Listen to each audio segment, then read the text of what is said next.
নমো ভগবতে বাসুদেবায়। ওম নমো ভগবতে বাসুদেবায়। ওম নমো ভগবতে বাসুদেবায়। ওম নমো ভগবতে বাসুদেবায়।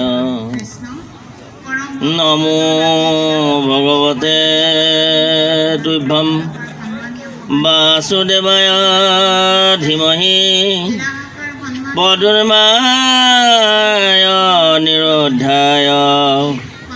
নমঃ সংকর্ষণায় সচ্চিদানন্দরূপায় বিশ্বৎপত্ত্বদ্বৈতবে তাপত্রয় বিনাশায় শ্রীকৃষ্ণায় ভয়মহ। মূকং করতি বাসালং পঙ্গুং লঙ্ঘয়তে গিরিম यत् कृपातमहं वन्दे परमानन्दमाधवम्। हरि राम राम राम। श्रीमन्त शंकर हरि भक्तर जाना जेन कल्पतर।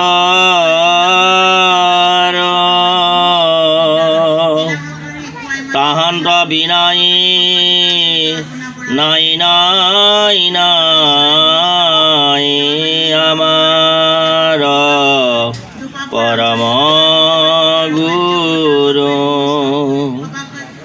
রাম তাহান্ত বিনাই নাই নাই নাই আমার পরম গুরু। জয় জয়তে জগতগুৰু কৃপালুগুৰু মহাপুৰুষগুৰু শ্ৰীমন্ত শংকৰদেৱ গুৰুজনাৰ দুখানি চৰণলৈ ৰাখে কৌটি কৌটিবাৰ প্ৰণিপাত জনাইছোঁ। আৰু এই অঞ্চলত সমবেত হৈ থকা কেউটি অনুষ্ঠানৰ লগত জড়িত হৈ থকা নৰৰূপী নাৰায়ণৰ পদপংকজত আমি শিৰ থৈ সেৱা জনাইছোঁ। ভক্তিবাজনেশো শ্ৰীমন্ত শংকৰদেৱ সংঘৰ নাজিৰা জিলা শাখাৰ তিনিদিনীয়া কাৰ্যসূচীৰে আয়োজন কৰা ৩২ সংখ্যক বাৰ্ষিক অধিৱেশন, এয়া ধূপাবৰ আঞ্চলিক শাখাৰ ১৮ সংখ্যক বাৰ্ষিক অধিৱেশন যোৱাকালি হৈ গৈছে। আজি বিস্তৃত কাৰ্যসূচীৰে এই অনুষ্ঠানৰ আয়োজন হৈছে। কেইবাখনিও সভা ইতিমধ্যে এই স্থানতে চলি আছে। এই মঞ্চত কিঞ্চিত আগতে সাহিত্য শাখাৰ সভাখনি হৈ গৈছে বুলি আমি জানিছোঁ। বৰ্তমান নাজিৰা জিলা শাখাৰ এয়া সংস্কৃতি সন্মিলন, সংস্কৃতি শাখাৰ সাধাৰণ পৰিষদ তথা অধিৱেশন, মুকলি অধিৱেশন। অধিৱেশন শব্দটো আমাৰ বাবে অতিকে মহান, অতিকে প্ৰয়োজনীয়, আদৰণীয় আৰু গ্ৰহণীয়, পালনীয়। এই পবিত্ৰ সংস্কৃতি সন্মিলন তথা সত্ৰখনিৰ ভক্তিভাজন সভাপতি ভাতৃপ্ৰতিম লাহন প্ৰভুৰ চৰণত সেৱা জনাইছোঁ। বিশিষ্ট অতিথি মূলৰ সদস্যকে প্ৰমুখ কৰি বাপ সমস্তক সেৱা জনাইছোঁ। শৰণ সদস্য প্ৰভুৰ চৰণত সেৱা জনাইছোঁ। সভাখনিৰ শুভ উদ্বোধক তামুলী প্ৰভুৰ চৰণত সেৱা জনাইছোঁ। আৰু আমাৰ সন্মুখত আসনাধীষ্ঠ হৈ থকা মোৰ পিতৃস্বৰূপ, গুৰুস্বৰূপ ভক্তিভাজন প্ৰভু সমস্ত আৰু কেইগৰাকীমান মাতৃ আছে। মহাপুৰুষৰ দৈৱকীনন্দন কৃষ্ণদেৱৰ হৃদয় পদ্মত লক্ষ্মীস্বৰূপে শোভাবৰ্ধন কৰি থকা ভক্তি মাতৃ আই, আৰু এই অঞ্চলত সেইখনি সভাত উপস্থিত হৈ থকাকে প্ৰমুখ কৰি চাহখালাত, ৰন্ধনশালাত আৰু আশে পাশে সিঁচৰতি হৈ থকা দোকানে পোহাৰে সমস্তজনৰ চৰণত সেৱা জনাইছোঁ। এয়া উৎসৱ আমি দোষাৰোপ কৰিলে নহ'ব। তিনিদিনীয়া কাৰ্যসূচীয়ে পাতিছে, ধোপাবৰ আঞ্চলিকে কালি পাতিছে। গতিকে আজি আপোনালোকে কোনো কাৰণতেই আমাৰ সংঘৰ মজিয়াত সংঘৰ নীতি ৰক্ষা কৰিবৰ কাৰণে শাখাকেইখনিক সুবিধা দিবই লাগিব, আৰু সেইটো আমি নিজে জড়িত। গতিকে দুইটা স্থানত হৈছে। সভাপতি প্ৰভুৱে চাউণ্ডটোকে কমাই দিবলৈ ফোন কৰি কৈছে তেখেতসকলক। গতিকে সেয়াও আমি শুনিছোঁৱেই। গতিকে তাতো চলিব লাগিব, ইয়াতো চলিব লাগিব। গতিকে সভাকো সেৱা জনাইছোঁ প্ৰথমবাৰৰ বাবে। দ্বিতীয়বাৰ পুনৰ সেৱা জনাইছোঁ। আমি সংস্কৃতি শাখাৰ লগত বিশেষ জড়িত নহয়। আৰম্ভণিতে আছিলোঁ, খোলতাল গীত নৃত্য বাদ্যৰ লগত আমি জড়িত হৈ আছিলোঁ। তাৰ পৰা সাহিত্যৰ বিষয়লৈ গুচি যোৱাৰ লগে লগেই আমাক সংস্কৃতিৰ ফালৰ পৰা ৰাইজে বাদ দিলে। গতিকে কেইবাখনিও অংকীয়া নাট পৰিৱেশন কৰিবৰ বাবে আমি সহযোগ আগবঢ়াইছিলোঁ, আৰু বৰগীতৰ লগতো কেইবাটিও বৰগীত তাল সংগত কৰি গাবলৈ আৰম্ভ কৰিছিলোঁ, কিন্তু সেয়া হৈ নুঠিল। তথাপিতো সংস্কৃতি সভা সমিতিসমূহত দুই এটি কথা ক'বৰ কাৰণে এইদৰে কেতিয়াবা মাতিছে। গৈছোঁ, থপিয়াই কেইটামান লেচেৰি বুটল আদি বুটলি দুটিমানি কথা ক'বলৈ প্ৰয়াস কৰা হৈছে। সংস্কৃতি এক বিশাল প্ৰথাৰ বাপ সমস্ত। ইয়াক কোনেও কৈ শেষ কৰিব নোৱাৰে। সংস্কৃতি শব্দটোৱেই এক বিস্তৃত শব্দ। এয়া আমাৰ বাবে নহয়, আপোনাৰ বাবে নহয়, তেখেতৰ বাবে নহয়, এখেতসকলৰ বাবে নহয়, মানৱ নামৰ সমষ্টিটোৰেই ই প্ৰয়োজনীয় এক আহিলা। মানৱৰ সংস্কৃতি থাকিবই লাগিব। এই সংস্কৃতি পৃথিৱীলৈ কেনেকৈ আহিল, কেনেকৈ সংস্কৃতি চলি আছে, এই বিষয়ে বিস্তৃত ব্যাখ্যা হয়তো আপোনালোকে আমাতকৈ বেছি জানে। পূজা কোটিগুণম ধ্যানম, ধ্যানম কোটিগুণম জপাত, জপাত কোটিগুণম গানম, গানম পৰতৰং নহি নহি নহি। পূজা কোটিগুণম ধ্যানম, 1 কোটি পূজা কৰিলে যিমান ফল পায়, আমি ভজনীয়াসকলে যি ধ্যান কৰোঁ, যি নাম জপ কৰোঁ, ৰূপ চিন্তন কৰোঁ, ৰূপৰ লগত যি নামেৰে সৈতে আমি প্ৰভুক মালা গাঁঠি আমি যি উপাসনাৰ যিটো মাধ্যম, এই ব্যৱস্থাটোৰ কথা কোৱা হৈছে। পূজা কোটিগুণম ধ্যানম, 1 কোটি পূজাতকৈ এবাৰ ধ্যান কৰিলে, এবাৰ প্ৰভুৰ ৰূপ দৰ্শন কৰিলে সিমান ফল পায়। পূজা কোটিগুণম ধ্যানম, ধ্যানম কোটিগুণম জপাত।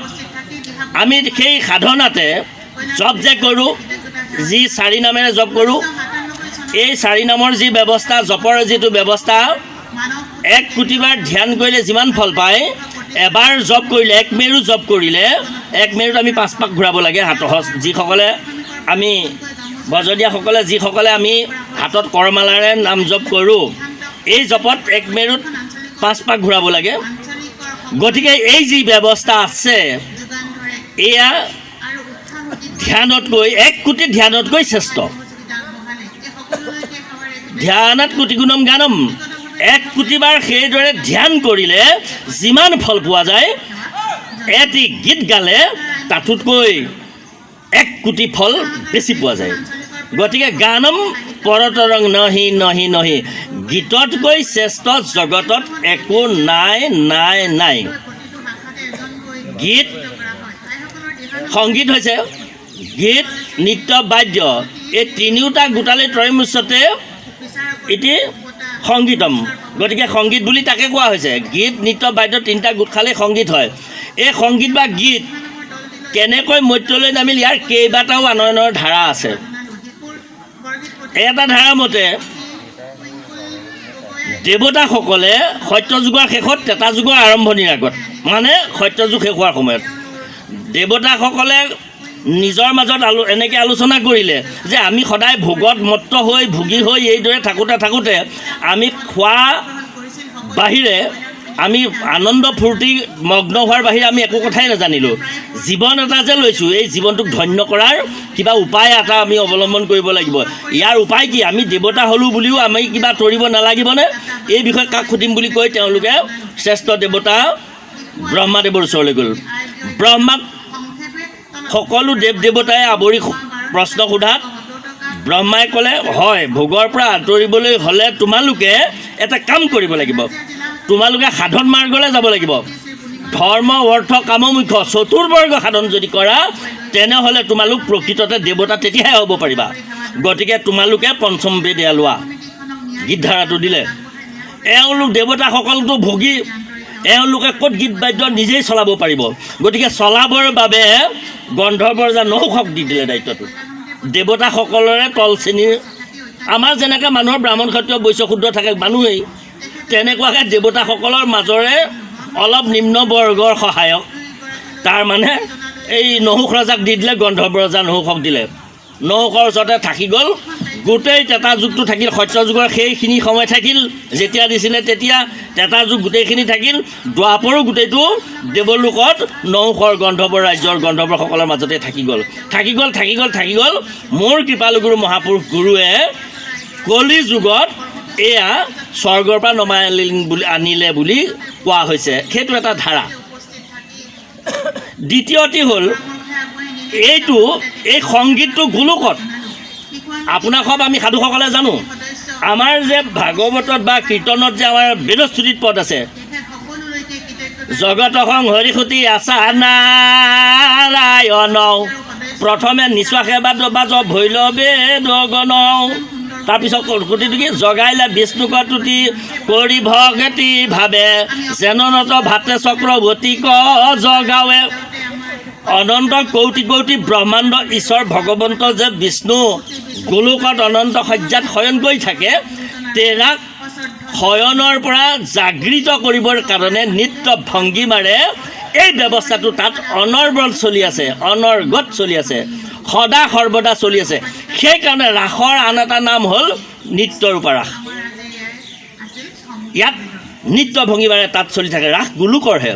এই গোলোকৰ ৰাস শংকৰদেৱ মহাপুৰুষে বৰ দয়া কৰি মৰ্ত্যলৈ নমাই আনিলে। সেইটো এটা ধাৰা। ঠিক আৰু এটা মই তিনিটা ধাৰাৰ কথা ক'ম। এইবিলাক সাধুসকল, পণ্ডিতসকল, মনীষীসকলে অনেক গৱেষণা কৰি কোৱা কথা। এইটোৱেই যে শুদ্ধ এইটোও ক'ব পৰা নাযায়। তাৰ পিছলৈ আহক আপুনি, এইটো আগৰ কথাহে। অনন্ত কৌটি কৌটি ব্ৰহ্মাণ্ড ঈশ্বৰ এই নৃত্য যে, এই গীত যে গোলোকৰ সেয়াই সঁচা। সেইটো কিন্তু একেবাৰে সঁচা কথা। আৰু শংকৰদেৱ মহাপুৰুষে যে নমাই আনিলে সেয়াও সঁচা কথা, প্ৰমাণ পাব। এতিয়া এই এটাই সঁচা কথা গোটাই লৈ যদি যিটো আমি চাই পেলাওঁ তাতে কথাটো ওলাই যাব। আপোনাৰ অনন্ত কোটি ব্ৰহ্মাণ্ড ঈশ্বৰ মহাহৰি আছিল গোলোকত, চিন্তা কৰি আছিল। তেনেকুৱাতে মহাসতী সৰস্বতী গৈ বিষ্ণুপুৰত প্ৰৱেশ কৰিল। বিষ্ণুৱে দেখিলে প্ৰভু ভগৱন্ত একেবাৰে নিমগ্ন হৈ আছে, যেনেকৈ আমাৰ লাহন প্ৰভুৱে নিমগ্ন হৈ আছে, দেখিছেনে? প্ৰভূত সেইদৰে নিমগ্ন হৈ আছে। থাকিলত আয়ে সুধিলে সৰস্বতীয়ে যে প্ৰভু ভূ ভূ মহাহৰি তোমাক হামো চিন্তাম্বিত দেখি হামো চিন্তিত ভেলো। তোমাক চিন্তিত দেখি, তোমাৰ এইটো অৱস্থা দেখি মইহে চিন্তাত পৰিছোঁ। কিবা সেইটো চিন্তিত ভেলো। তুমি কি কাৰণে চিন্তাত সোমাইছা? তুমিতো অনন্ত কোটি ব্ৰহ্মাণ্ড ঈশ্বৰ ভূ ভূ সৰস্বতী হামো কৌটি কৌটি ব্ৰহ্মাণ্ডৰ ঈশ্বৰ। আমাৰো অনেক চিন্তা ঠিক, মোৰ অনেক চিন্তা থাকিবই। তাৰ ভিতৰতে অনন্ত কোটি ব্ৰহ্মাণ্ডৰ অনন্ত কোটি চিন্তাৰ মাজতে আৰু এটা চিন্তা কৰিছোঁ। জগতৰ মানৱৰূপী নৰৰূপী নাৰায়ণ বুলি যাক কোৱা হৈছে, নৰ সমস্ত উদ্ধাৰ হ'বৰ বাবে এওঁলোকৰ মাজত পঞ্চম বেদ কেনেকৈ জগতলৈ সৃষ্টি কৰিব পৰা যায় তাৰ বিষয়ে মই আজি চিন্তা কৰি থাকোঁতেই তুমি আহিছা। গতিকে এই পঞ্চম বেদ তোমাৰ যোগেদি নৰ সমস্তলৈ মৰ্ত্যলৈ যাব লাগিব। বোলে কেনেকৈ? তুমিতোতো গীত জানা, তুমি গীতৰ যোগেদি পঠাব লাগিব। এই বুলি কোৱাত আই সৰস্বতীয়ে এটা গীত জুৰিলে, এটা ৰাগ টানিলে। সৰস্বতীৰ ৰাগত অনন্ত কৌটি কৌটি ব্ৰহ্মাণ্ড ঈশ্বৰৰ গোটেই গা ঘামি গ'ল। গাৰ গোটেই ঘৰ্মজল নোমৰ গুৰিয়ে গুৰিয়ে ওলাই গৈ একেবাৰে ৰাও ৰাও ৰাও ৰাও কৰে ভৰিৰ গুৰু হেৰি বৈ গ'ল। ইতিমধ্যে গীতো শেষ হৈছে, তেওঁ গাৰ পানী গৈও শেষ হৈছে। প্ৰচণ্ড শব্দকৈ জলধাৰা তললৈ নামি গ'ল। যোৱাত ব্ৰহ্মলোকৰ গোলোকৰ পিছত ব্ৰহ্মলোকত পদ্মজনী ব্ৰহ্মাই সাধনা কৰি আছিলে। পানীৰ শব্দ পাই ক'ৰ পানী আহিছে বুলি চিন্তা কৰাৰ লগে লগে গম পালে যে সৰস্বতী আয়ে গীত এটি গালে, ভগৱন্তৰ গাৰ পৰা জল ওলাই আহিল ভৰিগুৰু হাইদি। কি কৰা যায় বুলি ভাবি কমণ্ডলুটোৰ পানীখিনি পেলাই, ব্ৰহ্মাৰ কমণ্ডলুটোৰ পানীখিনি পেলাই তেওঁ সেই কমণ্ডলুটো দিলে পাতি। কমণ্ডলুটো যেতিয়াই পাতি দিলে সেই পানীধাৰা আহি কমণ্ডলুত লীলাই সোমাই গ'ল। এইদৰে থাকিল। ইতিমধ্যে এই ভগৱন্তই চালে যে মই জগতলৈহে পঠিয়াইছিলোঁ, মইতোতো গোলোকলৈ পঠিওৱা নাই, কি কৰা যায়? সেইকাৰণে ভগৱন্তই চিন্তা কৰি কি কৰিলে, সত্য যুগৰ শেষৰ ফালে এই বলিক তিনিপদ ভূমি দিবলগীয়া হ'ল যে, সেই বটু বামনে ভগৱন্ত বামনে এপদে মৰ্ত্য দিলে, এপদে স্বৰ্গ দিলে। স্বৰ্গলৈ যিখন ভৰি দাঙি দিলে, ভৰিখন গৈ জনতপ মহ এইদৰে ভূ গোটেইবিলাক পাৰ হৈ গৈ একেবাৰে ব্ৰহ্মলোক মাৰি দিলে, ব্ৰহ্মলোকত খুন্দা মাৰিলেগৈ। বটু ভগৱন্তৰ বাওঁ ভৰি বুঢ়া আঙুলিটোৰ চুকটো লাগি কটাহ লাগি, চুকেদি মানে নখটো এনেকৈ এৰি থাকে যে অকণমান, সেইটো কটা বুলি কয়। সেইকণ লাগি ঘটিটো তলিখন ফুটি থাকিলে, ফুটিলত পানী ধাৰ বৈ আহিল। তাৰপিছত এই ব্ৰহ্মলোকৰ পিছতে কৈলাশ পদ্মজনীৰ মহাদেৱ শিৱই সাধনা কৰি আছিলে। সাধনা কৰি থাকোঁতেই জলৰ প্ৰচণ্ড শব্দ শুনি এই জল ক'ৰ পৰা আহিছে, কি কথা, এই ভাবি এওঁ গমি চাই গম পালে আচৰিত, ভগৱন্তৰ চৰণৰ পৰা যি জল আহিছিল সেয়া আহি তাত ৰৈ আছিল ব্ৰহ্মাৰ কমণ্ডলত, আৰু সেয়া প্ৰভু ভগৱন্তই বামন ৰূপেৰে এয়া তললৈ বোৱাই দিছে। এই জল ৰাখি যদি কেনেবাকৈ মৰ্ত্যত পৰিবলৈ হয়, মৰ্ত্য কিমান তললৈ মাটি গুচি যাব ঠিকনা নাই। গতিকে কি কৰা যায় বুলি তেওঁৰ ওচৰত একো পাত্ৰ নাছিল। গতিকে তেওঁ নিজৰ জতাটোকে কোব মাৰি খুলি লৈ জতাটোকে এনেকুৱাকৈ আধাৰি পকাই, আগৰ যে আমাৰ দোণবিলাক দেখিছিলে নহয়, দোণ আমি ধান জোখো যে দোণ, তেনেকুৱা দোণ আকৃতিৰে কৰি লৈ জতাটোতে গংগা সেই জলখিনি ৰাখি থ'লে, সেয়াই গংগা। সেয়া থাকি গ'ল সত্যযুগৰ শেষৰ ফাললৈ। এয়া সত্যযুগৰ মাজভাগৰ কথা, আৰু সৰস্বতীয়ে গীত গোৱাটোও সত্যযুগৰ আৰম্ভণিৰ কথা। তাৰপিছত সত্যযুগৰ শেষৰ ফাললৈ এই হেৰিয়ে এই আমাৰ যে ভগীৰথ গংগানয়ন, ভগীৰথ কপিল মুনিৰ খাৱত 60,000 বংশ নষ্ট হ'ল। তাৰপিছত উদ্ধাৰ কৰিবৰ কাৰণে গংগাক আনয়ন কৰিবলৈ ক'লে, গংগা বোৱাই দিব লাগিব। তাত যেতিয়াই গংগা মৰ্ত্যলৈ যাব, তোমাৰ বংশটোৱে নহয়, গোটেই মৰ্ত্যত থকা পাপী গোটেইবিলাক উদ্ধাৰ হ'ব বুলি যেতিয়াই ক'লে, ভগীৰথে গংগা আনয়ন কৰিবৰ কাৰণে কৈলাশ পালেগৈ, শিৱক আৰাধনা কৰিলে। আৰু শিৱই হ'ব মই ইয়াত আপত্তি নাই, আশুতোষ অলপতে সন্তোষ, গতিকে জীয়াৰ ব্যৱস্থা কৰিলে। তাৰপিছতে এই ভগীৰথে গংগাইহে কথা পাতিছে, গংগাই সুধিছে ভগীৰথক, গংগা দেৱী বুলিলন্ত শুনা পাবো ভগীৰথ হৰিব সবাৰো পাব ছয়, মই কেনে মতে সুধি হৰিব নাজানো বুদ্ধি কি কৰিব তাহাৰ নিৰ্ণয়। অঁ বোপাই, ভগীৰথ তই মোক নিবলৈ আহিছ, মই যাবলৈ ওলাইছোঁ, কিন্তু মই পাপীবিলাক উদ্ধাৰ কৰিম, কিন্তু পাপীবিলাকে পাপবিলাক মোৰ গাত থওঁতে মই পাপিনী হৈ যাম, মই গংগা, কিন্তু মই উদ্ধাৰ হ'ম কেনেকৈ? শুনি ভগীৰথে পাছে বুলিলা গংগাৰ আগে শুনামাও বচন আবাৰ নকৰিবা তুমি দৰ তজু পাপ নিৰন্তৰ সাধুকবে কৰিব সংসাৰ। সাধুসকলে তোমাৰ পাপ শেষ কৰিব। ভগৱন্তৰ হৃদয় পদ্মত চৰণ পদ্ম হৃদয় পদ্মত প্ৰতিষ্ঠা কৰা যাৰা সমস্ত ভক্ত আছে, এই ভকতসকলে এদিন যদি এটা পাও দি দিয়ে, তুমি মা উদ্ধাৰ হ'বা, চিন্তা কৰিব নালাগে। এই গংগা সৃষ্টি হ'ল, সেয়াই গংগা। গতিকে এই যে গংগা সৃষ্টি হ'ল, সৰস্বতীৰ গীতত সৃষ্টি হ'ল, এয়া গোলোকত ৰাস সদা সৰ্বদা চলি আছিল, চলি থাকিব। এইকেইটা ধাৰা এই গোলোকতেই বোলক, স্বৰ্গতেই বোলক, য'তে নাথাকক, এয়া যে ওপৰত আছিল আমাৰ মাজত নাছিল, এয়া সঁচা কথা। মই বিস্তৃত ব্যাখ্যালৈ নাযাওঁ। মহাপুৰুষ গুৰুৱে জাগতিক জগতৰ নৰ সমস্তক, মানৱৰূপী নৰৰূপী নাৰায়ণক, জনতা জনাৰ্দনক উদ্ধাৰৰ যি ব্যৱস্থা কৰিলে, নামঘৰ পাতিলে আসনৰ আগত শৰাই কোপৰা বঢ়োৱাৰ ব্যৱস্থা কৰিলে, বুট মগুৰ কল দম পাতিলে, তথাপিতো নৰসমস্তই কেৱল খোৱা পিয়াতেই মত্ত হৈ থাকিব।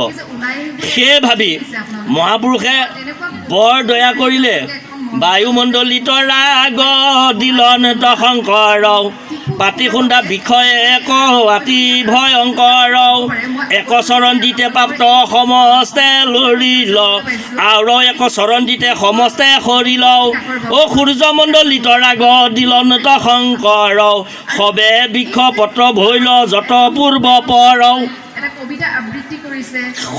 ইমান ৰাগৰ ইমান শক্তি, সুৰৰ ইমান কেপাচিটি। এতিয়া আইজনীয়ে বৰগীত গালে, তাতো বৰগীত গালে, তাত বৰগীত গাওঁতে আমি বৰগীতক ভাল পোৱাসকলে ইয়াতেই তাল ধৰিছোঁ। বাবাটিয়ে খোল বজাইছে, খোলটি বেছি উঠি থাকিলে, তাল বাদ্যযন্ত্ৰ নথকাৰ কাৰণে খোলৰ মাতটো ভালকৈ নোলালে। হ'লেও আমি সকলে যিটো তৃপ্তি পালোঁ, এই গীত গালে যিটো আমাৰ লাগে, কিন্তু এতিয়া যদি ইয়াত সন্ধিয়াই হওক বা এতিয়াই হওক ড্ৰাম ছেট বজাওকচোন, ধিচ ধাচ ধিচ ধাচ, তাৰ সুৰত যদি গান এটা আহি যায়, সেই ড্ৰাম বজোৱাৰ পিছত, সেই বাদ্যটো বজোৱাৰ পিছত আমি ইয়াত বহি থকা সকলোৱে উঠি উঠি চাবলৈ মন যাব। আৰু কিছু সময়ত কোনেও নুঠাওঁ বুলিলেও আমাৰ সকলৰ কি হ'ব, বেণ্ড পাৰ্টিৰ যিটো ড্ৰাম ছেটৰ যিটো বাজনা, তাৰ যিটো সুৰ, সেই সুৰটোৱে উদ্যাম নৃত্য বুলি যাক কোৱা হৈছে, আমাক সকলোকে উদ্ৰাৱল কৰি পেলাব। এইটো গীতৰ বাহাদুৰি, সুৰৰ বাহাদুৰি, তালৰ বাহাদুৰি, বাদ্যৰ বাহাদুৰি, এই আমাক এনেকুৱা কৰি পেলাব। কিন্তু আমাৰ মহাপুৰুষ গুৰুৱে একেবাৰে গোলোকৰ পৰা যি নমাই আনিলে, যেই চাং শ্ৰীমৎ যশোৱা চুত পদ ভক্তি কমেলে নাস্তি নৰানাম, যেই চাং আভিৰ কন্যা প্ৰিয় গুণ কথনি নাইনু ৰক্তা ৰচগীয়া আহা, যেই চাং শ্ৰীকৃষ্ণ লীলা ললিত গুণ কথনে কৰ্ণু ন তৃপ্তৌ, ধিকটান ধিকটান ধিকেতা নীতি কথয়তি কীৰ্তনস্তু মৃদংগা। এই নৰৰূপী নাৰায়ণক একলগ কৰি মানুহবিলাকৰ হৃদয়বিলাক চহোৱাৰ যি মাধ্যম, এই মাধ্যমটোত দিলে বাদ্যত, খোলত। কি মজা, কি আনন্দ, কি তৃপ্তি। এজনা গীত যেতিয়া 16খন তামুলী বাপক সোধা হৈছে, আমি সুধিছোঁ, আপুনি এজনা গীত কেইটা মানে ৰাগত গাব পাৰে, কেইখন তালত, ৰাগতে কেইটা তালত গাব পাৰে, কেইখন তালত? নহয়, তেখেতকে সুধিছোঁ। ইচ্ছা কৰিলে 16খন 12খনলৈকে এজনা গীত গাব পাৰে। শুনক, এজনা গীত তেখেতে 5-6খন গাই এটি মাত্ৰ দেখাই দিব আপোনাক, কিন্তু 16খনলৈকে গাব। যোগেশ বৰদলৈ ছাৰ, আনন্দ বৰা, বেদনিধি বৰদলৈ এইসকলৰ লগত পাতা মতে, আমাক কোৱা মতে 24খন তাললৈকে বজাব পাৰে, গোলাপ মহন্ত ছাৰে কোৱা মতে, হয়নে? গতিকে তেনেকুৱাকৈ সাধনা ইমান প্ৰয়োজন আছে। গতিকে মহাপুৰুষে যি বাদ্য আনিলে, ই সিমান সৰু কথা নহয়। গতিকে হৃদয়বিলাক চহাবৰ বাবে, জীৱবিলাকক এই মোৱা কৰিবৰ কাৰণে, ঈশ্বৰ মোৱা কৰিবৰ কাৰণে উদ্দেশ্য মহাপুৰুষৰ এটাই, এক অংশত বিপ্ৰ বহুধা বদন্তি একমেৱ দ্বিতীয় নাস্তি। এটাই কথা, বেদ বেদান্ত উপনিষদ গীতা ভাগৱতৰ যিবিলাক কথা আছে, গোটেই কথাবিলাক এটা গীতত, এটা সুৰত, এটা ৰাগত, এটা তালত সকলোকে দেখুৱাই দিলে। যিসব অৰ্থক কহে গীতা ভাগৱতেও, সমস্ত তত্ত্বক আছে গীতৰে মধ্যতেও। গোটেই গীতা ভাগৱতৰ ৰহস্য তত্ত্ব যিমানবিলাক আছে, গোটেইবিলাক এটা গীততে সোমাই আছে। এতিয়া কেনেকৈ সম্ভৱ? মই ৰাগ সম্পৰ্কে মোৰ নলেজ নাই, আপোনাক সবে ক্ষমা কৰিব।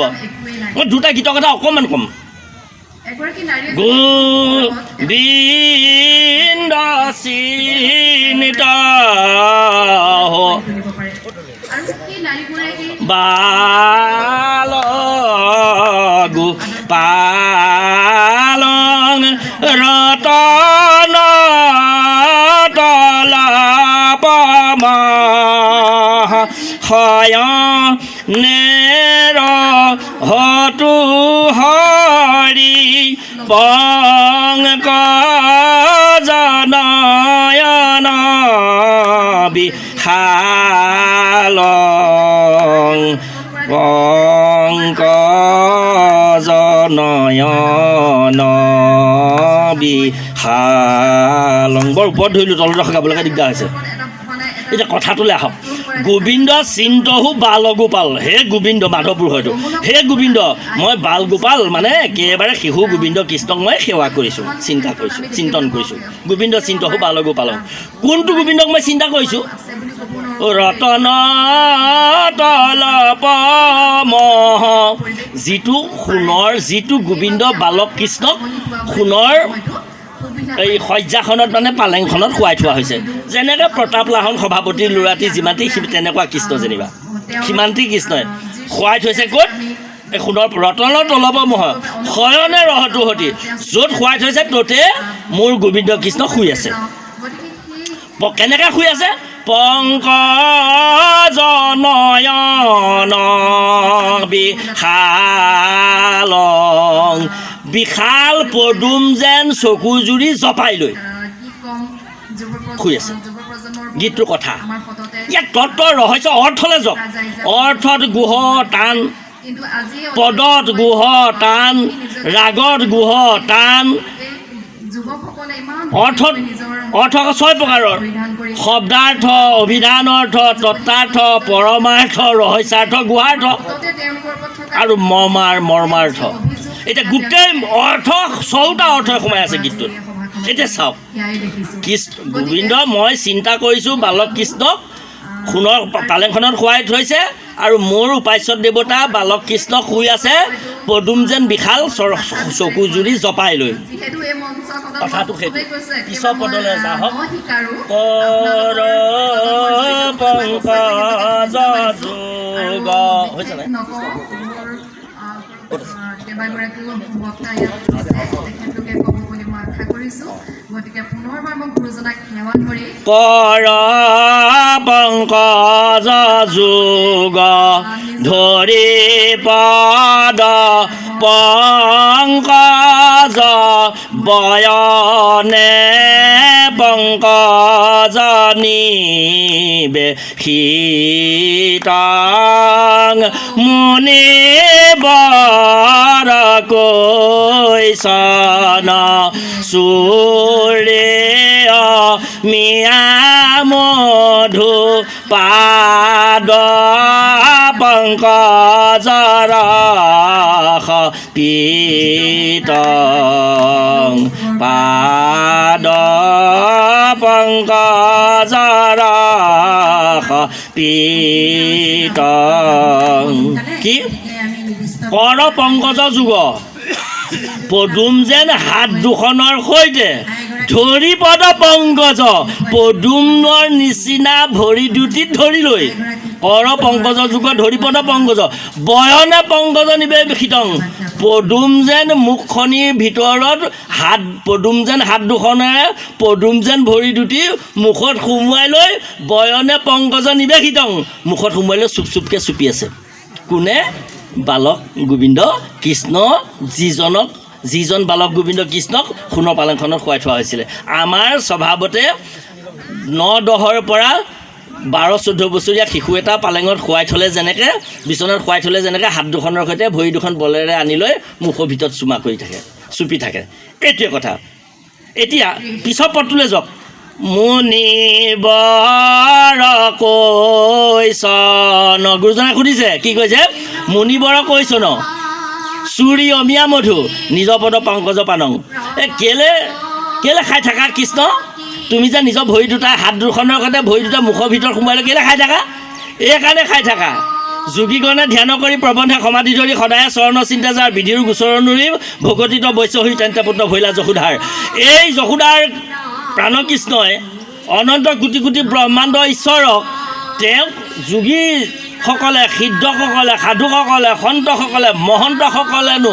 মোৰ ভৰি দুটাতনো কি আছে কি পাবলৈ সকলো ভোগ ঐশ্বৰ্য বিভূতি বৈভৱ ত্যাগ কৰি মোৰ ভৰি দুটাতনো কি আছে কি কাৰণে মোৰ ভৰি দুটাত চিন্তা কৰি থাকে গতিকে এই ভৰি দুটাক মই খাই চাওঁ সেইকাৰণে তুমি তোমাৰ ভৰি দুটা চুপি চুপি খাই চাওঁ প্ৰভু উহিমন ভাবে পৰম ৰতি কৌতুকে নিজ পদ পংকজ পানং বাল কেলি অমিয়া ৰস সাগৰ মাধৱ কহপৰ মান মহাপুৰুষ মাধৱদেৱে এইটোকে প্ৰমাণ কৰিছে বালক কেলি অমিয়া ৰস সাগৰ মাধৱ কহপৰ মানুহ উহিমন ভাৱে পৰমৰতি কৌতুকে নিজ পদ পৰম পংকজ পানং এই কথাটোকে তুমি জানিবৰ কাৰণেই চাগে তোমাৰ ভৰিকেইটাতনো কি আছে চৰণযোৰতনো কি আছে তাকে ভাবি চাবৰ কাৰণে চাগে তুমি বালকৰূপী কৃষ্ণই নিজৰ ভৰি দুটা মুখত সোমাই লৈ হাত দুখনৰ সৈতে চুপি আছা ন প্ৰভু এইটোৱে গীতটোৰ কথা তাৰ ভিতৰত আপুনি এতিয়া প্ৰৱেশ কৰি লৈ তাৰ মৰ্মাৰ্থ ৰহস্যাৰ্থ ভেদ কৰক মানে আমি সদা সৰ্বদা শয়নে ভোজনে বাক্যে বচনেই ভগৱন্তৰ চৰণকে চিন্তা কৰিব লাগে ইত্যাদি তাৰ পৰা আকৌ আপুনি আৰু মই দুজনা গীতৰ কথা অকণমান ক'ম শংকৰদেৱ মহাপুৰুষৰ এজনা গীতলৈ যাওক কিমান মৰ্মাৰ্থ কিমান তত্বাৰ্থ কিমান ৰহস্যাৰ্থ তাল আৰু ৰাগলৈ মই নাই যোৱা এয়া আমাৰ প্ৰদীপ তামুলী পংকজ তামুলী এওঁলোকৰ কথা প্ৰতাপ লাহনৰ কথা হয়নে বাৰু তাল ৰাগৰ কথাটো এতিয়া মই ৰহস্যটোলৈহে আহিছোঁ এই নাৰায়ণ চৰণে কৰোঁ গোহাৰি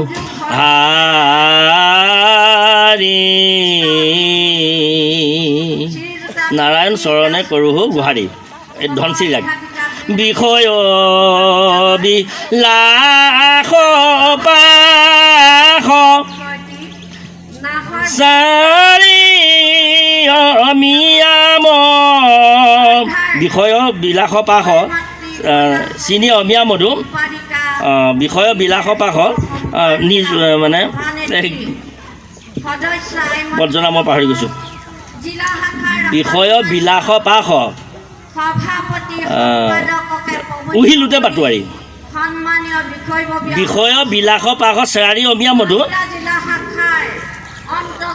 এই উহিলোতে বাটুৱাৰী হে প্ৰভু মোক ইন্দ্ৰিয়বিলাক এই দেহটো বনাই দি তোমাৰ চৰণত মই এখন নাৰায়ণ চৰণে কৰোঁ গোহাৰি মই তোমাৰ চৰণত গোহাৰি কৰিছোঁ কেলে গোহাৰি কৰিছোঁ বিষয় বিলাস পাশ চান ইন্দ্ৰিয়মোহী মোৰ বিষয় বিলাসিতা কৰিবৰ কাৰণে এটা মোক দেহ দি দিলা এই দেহটোৰ সৈতে মোক কেলে দিছিলা মোক এখন দিছিলা খাবলৈ নেকি নহয় চকুকেইটা দিছিলা মই দেখিবলৈ নেকি কাণখন দিছিলা শুনিবলৈ নেকি কি শুনিবলৈ কি খাবলৈ কি চাবলৈ কি দেখিবলৈ চালচটা কেলে দিছিলা মই এইবিলাক মোক কেলে দিছিলা তোমাক সেৱা কৰিবলৈ মই আহিলোঁ ক'ৰ পৰা ক'লৈ যাম কি কৰিব লাগে এই কথাটোৰ কাৰণে পঠিয়াইছিলা মই তাকে নকৰি তুমি মোক এইবিলাক দি দিলা বাটুৱাৰী কৰি বাটুৱাৰী মানে ডকাইত বাটুৱাৰী মানে ডকাইত বিষয় বিলাস পাশ চানি ইণ্ডিয়া মোহী উহিলোতে বাটুৱাৰী মোক বাটুৱাৰী মানে ডকাইত কেইটামান দি দিয়া ডকাইতকেইটা কোনকেইটা ডকাইতকেইটা কোনকেইটা এক নম্বৰ হ'ল নাখা গন্ধ মধুৰ ৰসনা এ শ্ৰৱণে বিবিধ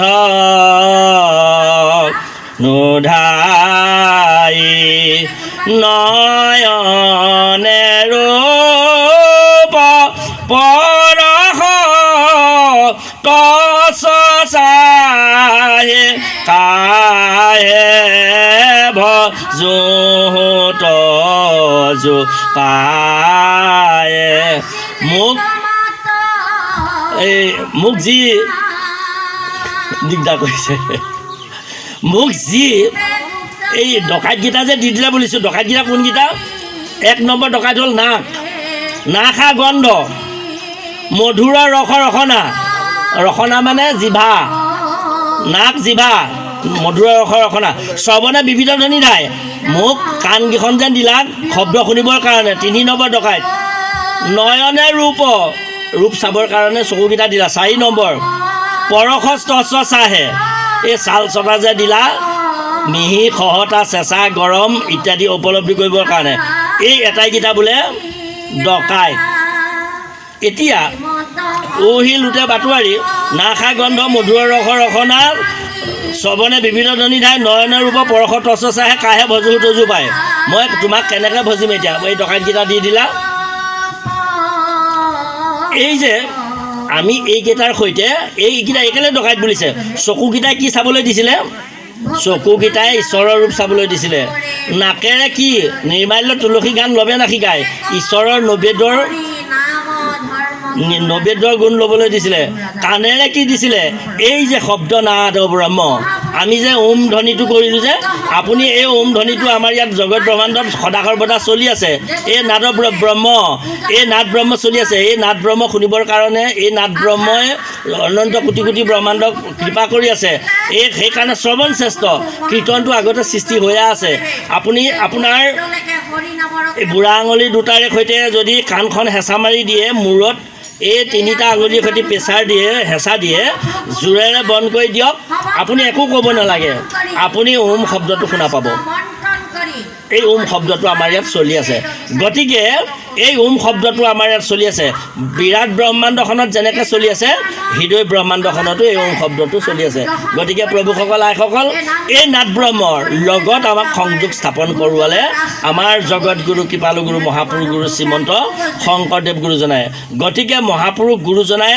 আমাক লোকসকলক আনিবৰ কাৰণে প্ৰথমতে কিহৰ আশ্ৰয় ল'লে প্ৰথমতে তেৰাই গুৰু আসনৰ আশ্ৰয় ল'লে গুৰু আসনৰ আশ্ৰয় লৈ সকলো লোকক আহিবৰ কাৰণে কল মিঠৈ এইবিলাক ব্যৱস্থা কৰিলে প্ৰসাদৰ ব্যৱস্থা কৰিলে তাৰপিছতো চালে যে লোকসকল অকল খোৱা পিয়াতে মগ্ন হৈ থাকিবলৈ বাদ দিছে গতিকে তেওঁলোকক হৃদয়ৰ পৰা এটা টান আনি দিব লাগিব হৃদয় টানটো আনি দিবৰ কাৰণে তেওঁলোকক সংগীত ধাৰাৰ মাজলৈ সোমাই আনিলে গতিকে সংগীত ধাৰা আনিবলৈ যাওঁতে বৰ কষ্ট কৰিবলগীয়া হ'ল কৃপালু গুৰুজনাই দেখিছেনে প্ৰথমতে তেখেতে সাদিন সাত ৰাতিৰ কাৰণে এখন ইয়াতকৈ ডাঙৰ এখন এই ফিল্ডখন যিমান ডাঙৰ ইয়াতকৈ এখন ডাঙৰ ফিল্ড ডাঙৰ এখন পথাৰৰ যোগাৰ কৰি তাত কি কৰিলে 10,000 মানুহ গোটাবৰ পৰাকৈ গোট খাই সোমাই থাকিব পৰাকৈ এটা মঞ্চ তৈয়াৰ কৰিলে তাত এখন ভাওনাৰ ব্যৱস্থা কৰিলে মহাপুৰুষে ভাওনা শব্দটো মত্তলোকত মানৱৰ মাজত নাছিলেই ভাওনা এখন তৈয়াৰ কৰিব দেখাব লাগিব গতিকে ভাওনাখনৰ কাৰণে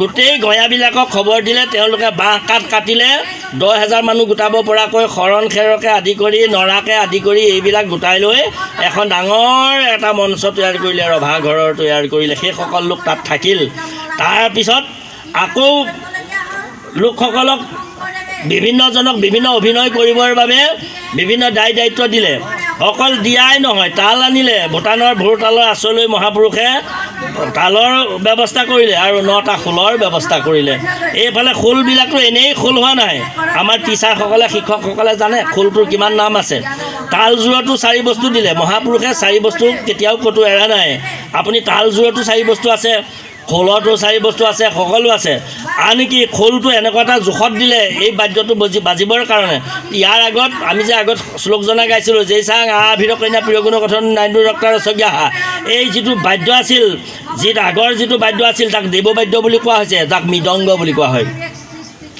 এই বাদ্যটো বাজিলে যিজনে গীতটো গাব আনৰ কথা নুশুনি বাদ্যটোৱে সকলোকে লুকুৱাই পেলাব কিন্তু মহাপুৰুষ গুৰুৱে এনেকুৱা বাদ্য তৈয়াৰ কৰিলে এইটো বাদ্যৰ এনেকুৱা তৈয়াৰ কৰিলে পিছলৈ কঁঠাল কাঠৰ আছিলে প্ৰথমতে মাটিৰে কলা বনাইছিলে ত্ৰয়োদশ আঙুল বাম ভাগে জানা এই ডাইনে নৈ আঙুল কৈলাও এই নৱদা ভক্তি আৰু এইফালে ত্ৰয়োদশ আঙুল গোটেই কথাবিলাকৰ তত্ত্ব আছে বায়নজনক সোধক 9 আঙুলতকৈ বেছি হ'লে সেই বাজনাখন নোলাব এইফালে 13 আঙুলতকৈ বেছি হ'লে মৃদঙৰ দৰে বাজনা বাজিব গতিকে ত্ৰয়োদশ আঙুল বাম ভাগে জানা ডাইনে 9 আঙুল কৈলা এতিয়া 12 হাত শিমলু 13 হাত লতা কোপে পোৱালি খাই কাক কম কথা নতুবা এইটো আপোনাৰ এই যে কয় যে আপোনাৰ ভাল মাৰিলি বাপৰ বেটা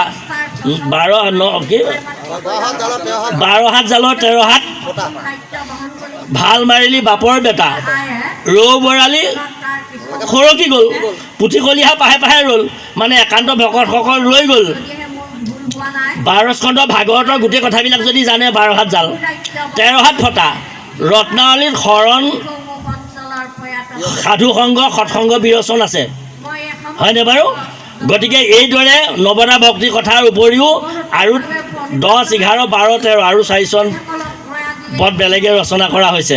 গতিকে তাত শৰণৰ কথা আছে। গতিকে শৰণ যদি নাই, সাধুসংগ অনুসৰণ যদি নাই, এই বিৰচনকেইটাৰ লগত যদি এই 13 বিৰচনৰ লগত যদি সম্বন্ধ নাই, যদি 12 স্কন্ধও কণ্ঠাগত আছে, এই জ্ঞান সেই 12 স্কন্ধ ভাগৱতৰ জ্ঞান ফটা জালত সৰকি যোৱাদি যাব। কিন্তু যিসকল একান্ত ভকত তেখেতসকলৰ পৰমাৰ্থ পৰম জ্ঞান পুথি খলিহা, সেই ফটা জালৰ মাজতো পুথি খলিহা কিন্তু ৰৈ যাব, একান্ত ভক্তসকল কিন্তু ৰৈ যাব। এই যে ঠিক সেইদৰে 12 হাত শিমলু 13 হাত লতা টোপে পোৱালি খাই কিনো কম কথা।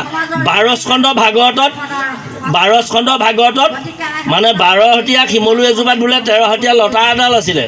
এই 12 হতীয়া শিমলুজোপা বহুত ওখ, ধুমুহাই ভাঙি পেলালে। 3টা ফেৰেঙনি গৈ এনেকুৱা হৈ আছিলে। তাতে হুদু এজনীয়ে পোৱালি 3টা পাৰিলে, মানে কণী পাৰিলে, উমনি লৈ পোৱালি 3টা জগিল। যথাসময়ত হুদুজনীয়ে পোৱালি লৈ টোপ বিচাৰি ঘূৰি ফুৰিছিলে মধ্যম নিশা। দেখিলে মেকুৰী এজনীয়ে বাটে বাটে ঘূৰি ফুৰিছে। বেচেৰীয়ে উৰি গৈ থাপ মাৰি পোৱালি বুলি ভাবি, টোপ বুলি ভাবি, পোৱালি আহাৰ বুলি ভাবি মেকুৰীজনীকে থাপ মাৰি ধৰি নখেৰে ভৰিয়ে এনেকৈ আজু মাৰি ধৰি লৈ গৈ পোৱালিকেইটাৰ ওপৰত দিলেগৈ। শিমলু গছৰ ওপৰত থকা হুদু পোৱালি 3টাক খাবলৈ দিলেগৈ। তাৰপিছত হুদুৱে আকৌ পোৱালি বিচাৰি গ'ল, টোপ বিচাৰি গ'ল পোৱালিলৈ।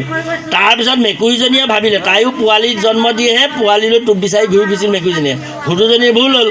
গতিকে হুদুজনীয়ে ইফালে সিফালে চালে, হুদুজনী গুচি গ'ল। তাৰপিছত মেকুৰীজনীয়েহে ইফালে সিফালে চালে। মেকুৰীজনীয়ে ইফালে সিফালে চালে যে মোৰ বৰ ভাল হ'ল, পোৱালিকেইটালৈ টোপ বিচাৰি ফুৰিছিলোঁ, এটা পোৱালি খাই পেট উদৰ ভৰাই ল'লে মেকুৰীজনী, আৰু বাকী 2টা পোৱালি মুখতে লৈ এই 13 হতীয়া লতাডালেদি লাহেকৈ বগাই নিজৰ পোৱালিক টোপ খোৱালি, মেকুৰীজনী পোৱালিক টোপ খোৱালেহি। গতিকে 12 হাত শিমলু 13 হাত লতা টোপে পোৱালি খাই কম কথা। টোপ আছিলে মেকুৰীজনী, পোৱালি আছিলে হুদু পোৱালিকেইটা।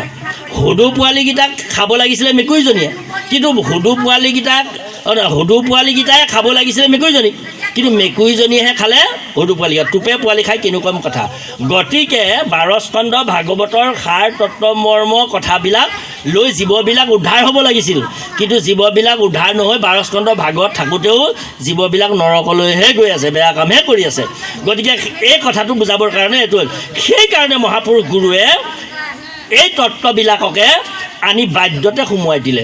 গতিকে ত্ৰয়োদশ আঙুলৰ বামভাগে জানা, ডাইনে 9 আঙুলৰ কয়লা। গতিকে বাদ্যত সোমোৱাই দিলে, বাদ্যৰ ৰস দি দিলে। সকলো লোকে ভাওনা চাবলৈ চব ফালৰ পৰা, সকলো ফালৰ পৰা সকলো লোক আহি উপস্থিত হ'ল। গাঁৱত প্ৰচাৰ হৈ গ'ল যে ভাওনা কি বস্তু, কি ভাওনা।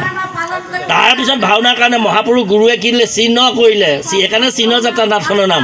সকলো চিহ্ন, এয়া চিহ্ন কিহৰ, গোলোকৰ, এয়া বোলে বৃন্দাবনৰ, এয়া বোলে মথুৰাৰ, এয়া বোলে হৰিদ্বাৰ, এয়া বোলে কাশীৰ, এয়া বোলে নৰকৰ, এয়া বোলে স্বৰ্গৰ, এয়া বোলে মৰ্ত্যৰ, এয়া বোলে পাতালৰ। গোটেইবিলাকৰ ছবি অংকন কৰিলে আৰু সকলো লোক তালৈ আহি গ'ল। সকলো লোকে চালে আৰু সিফালে 9টা খোলৰ সৈতে 9 যোৰ তালৰ সৈতে ইফালে প্ৰথমে মহাপুৰুষ শ্ৰী শংকৰ গুৰুৱে বৰবায়ন হিচাপে খোলত চাপৰ দিলে। ধেই দাওঁ দাদাওঁ দিত দাওঁ, ধেই দাওঁ দাদাওঁ দিত দাওঁ, ধেই দাওঁ দাদাওঁ দিত দাওঁ। খোল দিলে, খোলত বোল দিলে। ইফালে কি হ'ল, গায়ন বায়নে সভা সদ জয় কৰে, সুতে নাইতে বাদ্যে সবাহাৰে মনোহৰে, পণ্ডিতে বুজিবে শ্লোক কৰিলে ৰচনা, গীতৰ্থ বুজিবে ক যত দীৰ্ঘ জনা, ব্ৰজাৱলী বুজিবে ক যত গ্ৰামী লোক, চৌমুখা দেখি বুজিবে ক যত অজ্ঞ লোক, শুদ্ধ বা অশুদ্ধ পাছে যিটো হৰি নাম, এই সপ্ত ৰস নাটকৰ অনুপাম। এই এটাইকেইটাৰ ৰস দি দিলে। কি কৰিলে, গায়নে বায়নে সভাসদ জয় কৰে। উদ্দেশ্য কিন্তু এইটোৱে আছিল, কি ডাকিবলৈ ৰাম ৰাম এক কংসত বিপ্ৰ বহুতা বদন্তি একমেৱ দ্বিতীয় নাস্তি। কিন্তু সেই সূত্ৰটো পোনে পোনে মহাপুৰুষে দিলে, আমি বুজি নাপাম কাৰণে লোকৰ ৰমেজন, লোক সংগ্ৰহ, লোকস্থিতি, এই 3টা কথা। লোকৰ ৰমেজন, মানুহৰ মাজত আনন্দ দিছে। সকলোৱে ভাবিছে কি খোল বজাইছে, কি তাল বজাইছে, কি ছবি আঁকিছে, কি গোলোক বুলিছে, কি হৰিবিলাস বুলিছে, কি পদ্মবিলাস বুলিছে, ৰুদ্ৰবিলাস বুলিছে, মহাবৈকুণ্ঠ বুলিছে, কি পাৰিষদ বুলিছে, একো নাজানে। সেই বৈকুণ্ঠ পদ অংকন কৰি থাকোঁতেই চান্দৰী বায়ে গৈ লাখুটিডাল লৈ গৈ পালেগৈ বোলে, হেৰি নহয় ডেকাগিৰি, এয়া কি পথ আঁকিলা, এয়া বোলে আই, এয়া বুঢ়ীমা, এয়া কি আঁকিছোঁ জানা, এয়া গোলক আঁকিছোঁ। গোলক মানে বোলে বৈকুণ্ঠ গোলক নহয় জানো, হয়। বৈকুণ্ঠ যদি আঁকিছা গোলক যদি আঁকিছা গোলক পূৰ্ণ হোৱা নাই নহয় বোলে মই চিত্ৰপথ সামৰিলোঁ আৰু এয়া বৈকুণ্ঠ পথ মই সামৰিছোঁ বোলে নাসামৰিবা বৈকুণ্ঠ পথ পূৰ্ণ হ'বলৈ আচল পথটোকে তাত দিয়া নাই বোলে কি পথ দিয়া থাকিলে বোলে বৈকুণ্ঠ হ'বলৈ হ'লে তাত কল্পতৰু বৃক্ষজোপা লাগিব গুৰুজনাই পথখন মেলি দিলে আপোনাৰ মেলি দি আই গোসানী আই চান্দৰী কওকচোন মই ক'ত দিলে ভাল হ'ব বোলে বৈকুণ্ঠৰ কল্পতৰু বৃক্ষজোপা এইখিনিতে আছিলে বোলে এতিয়া আই ঘৰত কাম কৰা বান্দিজনীয়ে যে ইয়াতে আছিল বুলি গম পালে এই আকৌ আপুনি পুৰণি ভাগৱতলৈ পুঠিলে কি শাস্ত্ৰলৈ গুচি যাওক গোপ গোপী গয়া ভকতৰ বেশ ধৰি তহিতে জন্মিবে গয়া জানা নিষ্ঠ কৰি মুচুকুণ্ড অম্বৰীষ যুধিষ্ঠিৰ ৰায় তহিতে জন্মিবে গয়া জানা সমুদায় হয়নে গতিকে এই গোটেইবিলাক শংকৰদেৱ মহাপুৰুষৰ দিনত যি 44জন ভকত বাকীসকল পাৰিষদ যিমানবিলাক দেখিছে গোটেইবিলাক বৈকুণ্ঠৰ নামি আহিলে গোটেইবিলাক তেতা যুগৰ ঋষিমুনিসকল ভালুক বান্দৰসকল নামি আহিলে দ্বাপৰ যুগৰ সেই গোটেইসকল নামি আহিলে আহি আকৌ ইয়াত জন্ম ল'লেহি গতিকে অংকন কৰিলে গতিকে এইদৰে গোটেইবিলাক আৰু দুটা কথা সেইখিনি সময়ত আইমাসকল ৰান্ধনি ঘৰতে আবদ্ধ নাছিল এইসকলৰ যে সাহিত্য সংস্কৃতিৰ চৰ্চা চলিছিল এয়াও প্ৰমাণ কৰিছে সেই বাক্যটোৱে যে কি নহওক সকলো লোক আহিল সকলোৱে বেলেগ বেলেগ আনন্দ পালে কি পালে লোকৰঞ্জন খোল বজাবলৈ যিসকলক শিকালে এতিয়া খোলটো বজাই কি আনন্দ পায় এই বাপেক পুতেক দুজনৰ বাহিৰে আনে বুজি নাপাব আমি নবজোৱাবিলাকে বুজি নাপাওঁ প্ৰদীপ তামুলী আৰু পংকজ তামুলী আৰু তেওঁৰ ভায়েকৰ নামটো পাহৰিলোঁ এই পৰিয়ালটোৰ বাহিৰে বাকীবিলাকে প্ৰতাপ লাহনে বুজি পাব হয়তো চিতল লাহনে বুজি পাব পাৰে এনেকুৱা জানে যদি বা আমি যিসকলে খোলৰ লগত আমাৰ চৰ্চা আছে আমিহে বুজি পাম খোলৰ যিটো আনন্দ আছে তেওঁলোকে 4 সাঁজ নোখোৱাকৈ থাকিব পাৰিব দিনটো কিন্তু বাজনা নবজোৱাকৈ থাকিব নোৱাৰে এই যি প্ৰীতি মহাপুৰুষে সোমোৱাই দিলে সেইসকলক বৰবায়ন বুলি ঘোষণা কৰি দিলে সেইসকল গায়ন বুলি ঘোষণা কৰি দিলে তেওঁলোক আহিবলৈ বাধ্য হৈ গ'ল সকলোৱে চিহ্নযাত্ৰা ভাওনাত এক শ্ৰেণী গায়নৰ দল বনাই দিলে এক শ্ৰেণী বায়নৰ দল বনাই দিলে অভিনেতাৰ দল বনাই দিলে চৰিত্ৰ অভিনেতা যিসকলে কৰিব অসুৰৰ পৰা ৰাক্ষসৰ পৰা ৰজাৰ পৰা পাত্ৰমন্ত্ৰীৰ পৰা সেনাপতিৰ পৰা দ্ৰুতলৈকে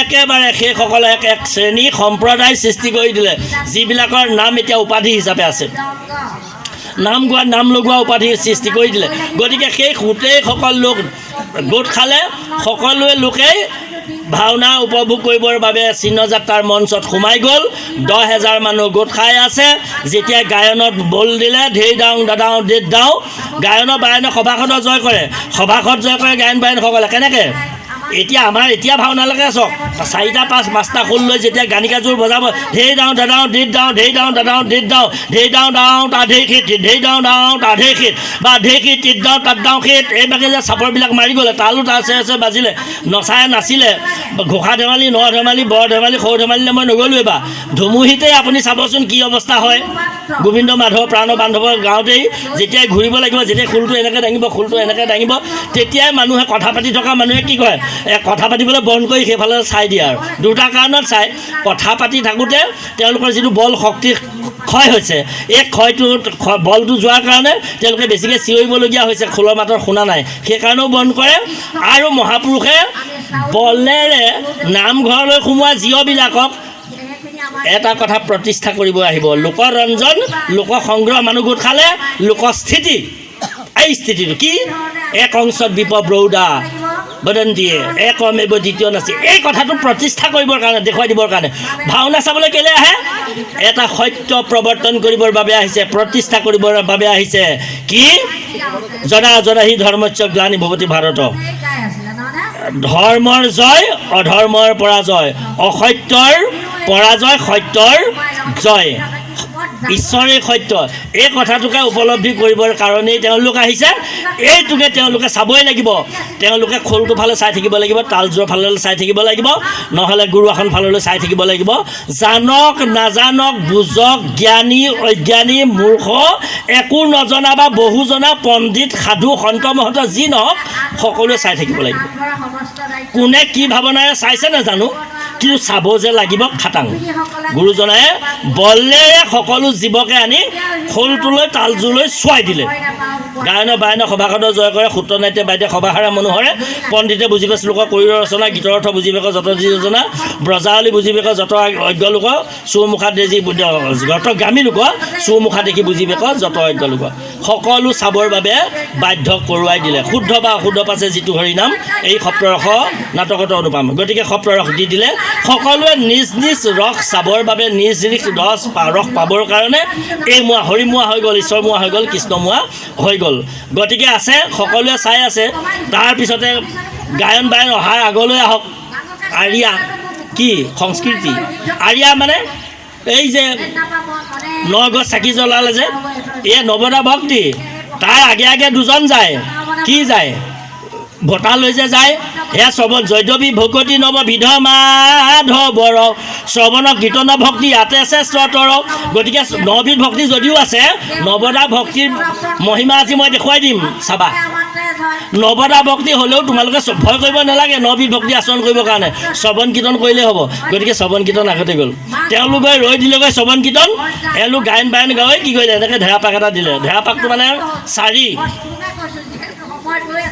চাৰি মানে এইটো চাৰি মানে সেই চাৰি আৰু জ্ঞান বিজ্ঞান তদং ৰহস্য গুৰুদেৱ নাম ভক্ত জানিবা অৱশ্য হয়নে বাৰু চাৰি শিকি গোটৰ খালে এটকা হয় আটাইশে শংকৰ ধৰ্ম এটকা বোলয় শংকৰৰ ধৰ্ম যিটোজনে আচৰ এটকা মহন্ত বুলি সেইজন হয় গতিকে জ্ঞান বিজ্ঞান তদং ৰহস্য গুৰুদেৱ নাম ভক্ত জানিবা অৱশ্য এই চাৰি বস্তুক প্ৰচাৰ আৰু প্ৰতিষ্ঠা কৰাৰে উদ্দেশ্য মহাপুৰুষৰ সেই মঞ্চখন চাৰি দেখিছেনে গায়ন বায়ন সামৰিলে চাৰি শেষ কৰি ওলাই গুচি আহিলে সূত্ৰ আহিল সূত্ৰ অহাৰ লগে লগে মহাপুৰুষে কি যে গীতা ভাগৱতত যিবিলাক অৰ্থ কৈছে এটা গীততে আছে এটা নৃত্যতে আছে চাওক এই নৃত্যটোৱে চাওক মই নৃত্যটো কৈ সামৰিম আৰু নৃত্যটো চাওক সূত্ৰ যেতিয়াই সূত্ৰই আহিলে বৰ ধুনীয়া ধুনীয়াকৈ যেতিয়া নৃত্য কৰিলে নৃত্য দুপাকমান দি সমাজক সম্বোধন ধৰিয়ে সূত্ৰ বহি দিলে এনেকৈ হয়নে এই কৰিলে হয়নে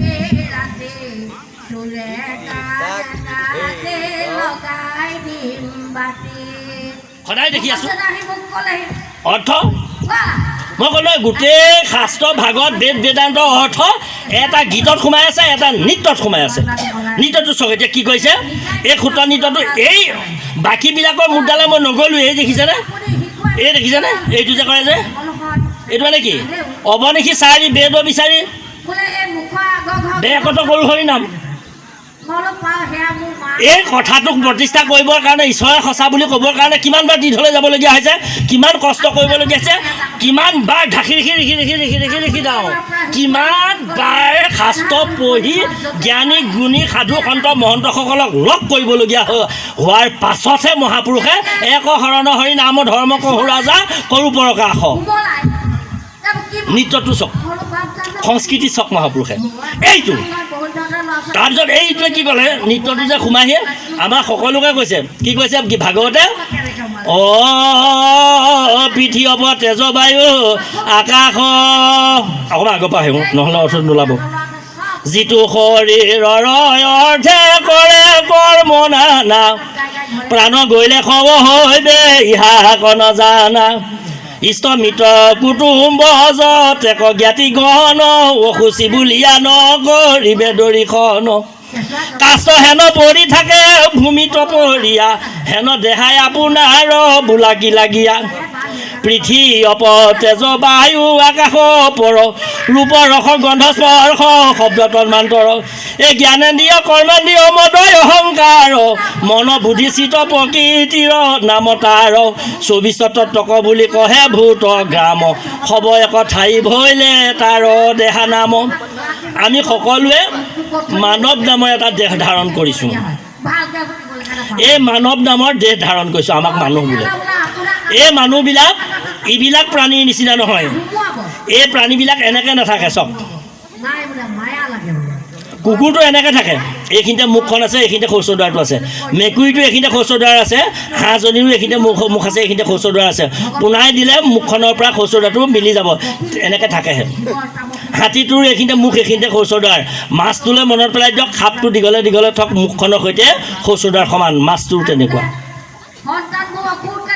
আমি কেলৈ আহিলোঁ সংসাৰখনলৈ খাবলৈ আৰু মলমূত্ৰ ত্যাগ কৰিবলৈ সকলো জীৱই আহিলে, কিন্তু মানুহ তেনেকৈ নাহি মানুহ আহোঁতে এনেকৈ আহিছিলে আৰু থাকোঁতে এনেকৈ আছে। আহোঁতে এনেকৈ আহিছিলে, এনেকৈ আছিলে মাটিগৰ্ভত, এতিয়া এনেকৈ আছে। তাৰমানে একজুবি বৃক্ষ আছে জগতক জুৰি, ওপৰ তলফালে ডালপতৰ ওপৰলৈ গুৰি। আমি আই ঘৰত থাকোঁতে এনেকৈ আছিলোঁ, এতিয়া ওপৰফালে তলফালে ডালপতৰ ওপৰলৈ গুৰি। গুৰিটো আমাৰ ওপৰলৈ আছে, এইটো গুৰিটো। এই গুৰিটোৰ নাম ভাদীপ্ত শশীদানন্দী গতি জয়ছ অলৌকিকী অৰিষ্টম সৰ্ব শাস্ত্ৰনাম তদীয়ব ভবা নব। যদি সংসাৰলৈ আহিছ, এই কুকুৰ মেকুৰী হাঁহ পাৰসকলৰ দৰে এনেকৈ থকাবিলাকে নিচিনাকৈ খাবলৈ যদি আহিছ, খাই থাক, মৰি থাক। যদি সেইটো কাৰণত অহা নাই, তৰিয়াব ভবাৰ নব, ভবাৰ নব তৰিবলৈ আহিছ, তেনেহ'লে তই কি কৰিবি? গতি জয়ছ অলৌকিকী, অলৌকিক গতি লাভ কৰিব লাগিব। অলৌকিক গতিটো ক'ত পাবি? অৰিষ্টম সৰ্ব শাস্ত্ৰ নাম, শব্দটোৱে কৈছে সকলো শাস্ত্ৰ সাৰবিলাক ল'বি, তেতিয়া ভাদীপ্ত শশীদানন্দে সৎ চিদাৰ আনন্দৰ লগত ভাৱনাত মিলিত হৈ প্ৰভুক লগ পাই যাবি। এইটো কাৰণে তই আহিছিলি। কিন্তু সেইটো কাৰণে আহি জন্ম হৈ আহিয়ে আই দেউতাক মা কোচত আহোঁতে এনেকৈ চবেই আহিছিলোঁ। জন্ম হৈ আহোঁতে এনেকৈ আহিছিলোঁ। এই এবছৰীয়া হৈছে প্ৰতাপ দাহনৰ ল'ৰাটো হাত মেল খালে, দেখি চাবাচোন। আৰম্ভণি এনেকৈ আছিলে, 3 মাহ আগত 6 মাহলৈকে থাকে। আজিকালি 2 মাহ 1.5 মাহমানৰ পিছতেই আঙুলি ফিট। নাচিবলৈ শিকে, 4-5 মাহতে ল'ৰা ছোৱালীয়ে নাচিবলৈকে শিকে, ল'ৰাই নাচিবলৈকে শিকে, মাতিবলৈ শিকাই দিলে মাতিব পাৰে আহা আহাকৈ। গতিকে হাত খোল খাই গ'ল। আমি আহিছিলোঁ 84 লক্ষবাৰ সংসাৰ চক্ৰত ভ্ৰমি ভ্ৰমি ভ্ৰমি ভ্ৰমি, কষ্ট পাই পাই পাই পাই, দুখ পাই পাই, যাতনা ভুঞ্জি ভুঞ্জি ভুঞ্জি ভুঞ্জি, কতবাৰ কৰিলোঁ আয়া জাত হৰি হৰি। মাধৱপুৰুষে কান্দিছে যে অন্ত নাই, কিমান বাৰ অহা যোৱা কৰিলোঁ। ইবাৰ সেদৌ শেষত নামঘোষা শেষত ক'লে, ইবাৰ ঈশ্বৰ নচাৰিবা মোক, মোৰ মনৰ মজি তোমাৰ প্ৰভু।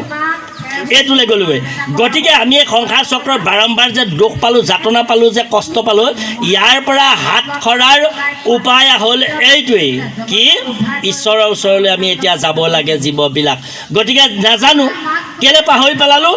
ধন ধান ঐশ্বৰ্য বিভূতি, প্ৰথমতে মাৰ স্নেহত পৰিলোঁ, দেউতাৰ স্নেহত পৰিলোঁ, ওচৰ চুবুৰীয়া ককা আইতা বন্ধুবৰ্গৰ স্নেহত পৰি এতিয়া মানে আপুনি ধন ধান ঐশ্বৰ্য বিভূতি বৈভৱ ল'ৰা তিৰোতা বিষয় বাসনা গাড়ী মটৰ বেংক বেলেঞ্চ টকা পইচা, এতিয়া আমি জানে দেও কোনে পায়, তইহে তই মহে মহে। গতিকে এই দেহাটো আহিছিলি ক'ৰ পৰা? ষ্টাৰং বিংশতি লক্ষং জলজং নৱলক্ষং নৱলক্ষণ চ কুন্মাঞ্চ দশ লক্ষণ চ পশুনাম চ তিংশ লক্ষণ চ পুকিনা চতু লক্ষণ চ বানোৱা দ্বি লক্ষণ চ অৰ্ধমানবা হিতাহিত ততো গৈ মনুষ্যতং প্ৰাপ্তি কৰ্মচাৰত। ষ্টাৰত 20 লাখ বাৰ, পানী তলত 9 লাখ বাৰ, 9 লাখ বাৰ উভচৰ 10 লাখ বাৰ, পশু উদান চ পশু 30 লাখ বাৰ পক্ষী, 4 লক্ষণ চ বানোৱা 4 লাখ বাৰ বানৰ, 2 লক্ষণ চ অৰ্ধমানবা 2 লাখ অৰ্ধমানৱ, তাৰপিছত মানুহ হৈছ। গতিকে ইয়াৰ পিছত আকৌ ষ্টাৰং বিংশতি লক্ষং, শিল তৃণ তৰু লতা হৈ তালৈ উভতি যাব লাগিব। যদি যাবলৈ মন নাই তেনেহ'লে মৰিবলৈতো আহিছ, যাবিতো ইয়ালৈ, পঞ্চভূতত লীন যাবি। এই যে পৃথিৱীৰ ওপৰত তেজবায়ু গালোঁ যে, 5টা জ্ঞানেন্দ্ৰিয়, 5টা কৰ্মেন্দ্ৰিয়, পঞ্চ তন্মাত্ৰা, পঞ্চ প্ৰাণ, মন বুদ্ধি চিত অহংকাৰ, ইয়াৰ নাম 24 তত্ত্ব। এই 24 তত্ত্ব লৈ দেহটোলৈ আহিছ নহয়। গতিকে এই 24 তত্ত্ব ক'ত? পৃথিৱী অপবায়ু, এই যে মাটি পানী বায়ু আকাশ জুই, এই পঞ্চভূতত লীন যাবলৈ আহিছ। পঞ্চভূত ইয়াৰ পৰা আৰম্ভ হৈছে মাটিত। গতিকে এই মাটিতে আমি যেনেকৈ ফুট লওঁতে পানীহে লওঁ, পানীখিনি থৈ দিবচোন, কেতিয়াবা শুকাই শেষ হৈ যাব, 10-15 দিন, এমাহৰ পিছত, 6 মাহৰ পিছত পানীখিনি তলত এটা লেয়াৰ বহিব, সেইখিনি মাটিয়ে। পানী মাটি বায়ু আকাশ জুই, এই 5টা তত্ত্ব এক তত্ত্ব য'ত মাটিতে আছে। গতিকে আমি সকলো মৰিবলৈকে আহিছোঁ। গতিকে বেছি সময় নাথাকোঁ, আমি ইয়াতে মৰিম। গতিকে মৰিবলৈ যেতিয়া আহিছোঁৱে, তৰিম যাম। যাবলৈ হ'লে 4 বস্তুক অৱগাহন কৰিব লাগিব। এই শংকৰী সংস্কৃতি। জয় জগতগুৰু শ্ৰীমন্ত শংকৰদেৱৰ, জয় জগতগুৰু শ্ৰীমন্ত শংকৰদেৱৰ, জয় একশৰণ হৰিনাম ধৰ্মৰ, জয় শ্ৰীমন্ত শংকৰদেৱ সংঘৰ, জয় নাজিৰা জিলা শাখাৰ, জয় নাজিৰা জিলা শাখাৰ 18 সংখ্যক অধিৱেশনৰ। আমাক এই বস্তুটো দি দিলে কোনে? জগতগুৰু কৃপালগুৰু মহাপুৰুষ শ্ৰীমন্ত শংকৰদেৱে। যদি কৰিবলৈ মন আছে, এই পঞ্চভূতত লীন যাবলৈ মন আছে, যা, আহিল কণা গ'ল কণা, যা, মাৰ আপত্তি নাই। যদি তৰিবলৈ মন আছে তেনেহ'লে, পঞ্চভূতত লীন যাবলৈ মন আছে তেনেহ'লে এই 4 বছৰত আশ্ৰয় লৈ গুচি যাব ওপৰলৈ। এই প্ৰথমে সূত্ৰই আহি তাকে ক'লেহি, সূত্ৰই আহি তাকে ক'লেহি, পাছোতা জ্ঞানেন্দ্ৰিয়, পাছোতা কৰ্মেন্দ্ৰিয়, পঞ্চ তন্মাত্ৰা, পঞ্চ প্ৰাণ, মন বুদ্ধি চিত অহংকাৰ। তাৰপৰা গোটেই ভাওনাখন চালে আৰু কি কৰিলে, এটাই একে চাপে গৈ মণিকূটৰ ওচৰত পৰেগৈ, চাপৰ মাৰিলে এইটোহে মাৰে, হৰে প্ৰভে। আজিকালি বাৰু বেলেগ হ'ল, ভাওনা প্ৰতিযোগিতা ওলালত এইটোহে মাৰে আৰু পৰিৱেশৰ গীত একে চাপে গৈ তাত পৰেগৈ, হয়নে বাৰু? কিন্তু এইজন আকৌ ওলোৱাৰ লগে লগে আৰে আৱে জগত গুৰু গয়ো পৰবেশ, খোজকেইটা দিওঁনে নিদিয়ে এইখিনিতে আৰু ইমানখনহে যায়। গোটেই গীতটো গাই শেষ হয় এইখিনি পৰা ইমানখনহে যায়গৈ। সেইজনৰ হাতত একে চাপে মণিকূট পোৱাটো যাবলৈ বেছি সময় নালাগে। অটপালি নকৰিবি, বেছি দিনৰ কাৰণে অহা নাই, অটপালি কৰিবি সোনকালে যাবি। গোটেই ভাওনাখনে এইবিলাককে ক'লে। তথাপিতো 12 স্কন্ধ ভাগৱতে এইটোকেই ক'লে, আমি কথাটো নাজানো কাৰণে গুৰুজনাই ইমানবিলাক সাহিত্য ৰচনা কৰাৰ পিছতো চালে যে সংস্কৃতি লাগিবই। গতিকে সংস্কৃতিৰ মাজেদি মানুহক টানি লৈ আহিলে খোলেৰে, তালেৰে, গীতেৰে, নৃত্যৰে। গোটেই 12 স্কন্ধ ভাগৱতত যিমানবিলাক আছে, গোটেই 12 স্কন্ধ ভাগৱতত যিবিলাক ৰহস্য আছে, সমস্ত সমস্ত অৰ্থকহে গীতা ভাগৱতে সমস্ত তত্ত্বক আছে একোটি গীততে। গতিকে এটা গীততে আছে, এটা নৃত্যতে আছে। গতিকে গীত নৃত্য বাদ্যৰ প্ৰতি আপোনালোক আকৰ্ষিত হওক। নাজিৰা জিলা শাখাৰ উদ্গতি উন্নতি আমি শুভকামনা কৰিলোঁ। প্ৰভুৱে কৃপা কৰক, ঈশ্বৰে কৃপা কৰক। এই কৈ থাকিলে আৰু ভালেকেইটা কথা ক'ম বুলি হয়তো ভাবিছিলোঁ, কিন্তু আই মাতটোৱে মোক, মই অকণমান টানি নোকোৱা হ'লে মই আৰু ক'বই নোৱাৰোঁ। মাজতে মোৰ অলপ খেলি মেলি হৈ গৈছিলে, চালোঁ মাতটো অকণমান টানি ক'লেহে দুটামান ক'ব পাৰিম ভবাকেইটাকে। সেইকাৰণে মাতটো অকণমান টানি ক'লোঁ, কিন্তু মই ক্ষোভত বা হেৰিয়াত কোৱা নাই। কিন্তু মই সেই মাতটোৱে যাতে মোক স্পৰ্শ কৰিব নোৱাৰে সেই বুলিহে টানি কৈছোঁ। গতিকে কথা শংকৰদেৱ মহাপুৰুষৰ ভাগৱতৰ খোলৰ, তালৰ, গীতৰ, নৃত্যৰ কথা টানি কোৱা ভালো। কাৰণ এইকেইটাতকৈ সঁচা কথা একো নাই। মোৰ মহাপুৰুষ কৃপালু গুৰু শ্ৰীমন্ত শংকৰদেৱে একেবাৰে বৈকুণ্ঠৰ পৰা যি বাদ্য, বৈকুণ্ঠৰ পৰা যি সুৰ নমাই আনিলে, আপোনাৰ এই সুৰৰ ইমান মহিমা। গোপাল নায়কে দীপক ৰাগটো গাই সাধনা কৰি আছিলে এডিঙি পানীত। পানীখিনি বক বককৈ উতলি নিজেই আত্মহত্যা কৰিলে, মৰি থাকিল। সাধনাৰ ইমান, মই আৰু কেইটামান কাহিনী আছিল তেনেকুৱা, এতিয়া আলোচনা নকৰোঁ, সময় নাই। ঠিক সেইদৰে গোপাল নায়ক, পদ্মাৱতী নামৰ এগৰাকী আয়ে গান্ধা ৰাগটো গাই সাধনা কৰিছিলে। গংগাৰ নাও এসোপা বান্ধি থৈছিলে, তাতে ঘাটতে বহি তেওঁ ৰাতি সাধনা কৰিছিলে নাও এখনত বান্ধি, শিকলি লগোৱা নাও এখনত বহি লৈ। পিছে কেতিয়ানো নাও, অকল সেইখন নাও নহয়, গোটেই নাওসোপা শিকলি খোল খাই কেতিয়া আই গংগাত উঠি গ'ল আয়ে গমেই নাপালে। গতিকে এইবিলাক একেবাৰে সঁচা কথা। গুৰুজনাৰ দিনত এতিয়া যে আমি অহিৰাগটো যে আগবেলা গাব লাগে, কেলৈ গাব লাগে? অহিৰাগটো যে আগবেলা গাব লাগে, গুৰুজনে যে নিবন্ধ কৰিলে, পুৱাৰ গীত বিয়লি গাই ধুধুভৰে কিলো খায়। আমি আগবেলাৰ গীতটো পিছবেলা গাবলৈ নিষিদ্ধ, টোটেলি নিষিদ্ধ। কেলৈ কৰিলে? তাৰ মানে ৰাগটো যদি সফলভাৱে যদি সমাপন হৈ যায় তেনেহ'লে অঘটন ঘটিব পাৰে। এতিয়া যেনেকৈ অহিৰাগটো যদি পিছবেলা গাবলৈ হ'ল, গধূলি গাবলৈ হ'ল, সাপ আহিব।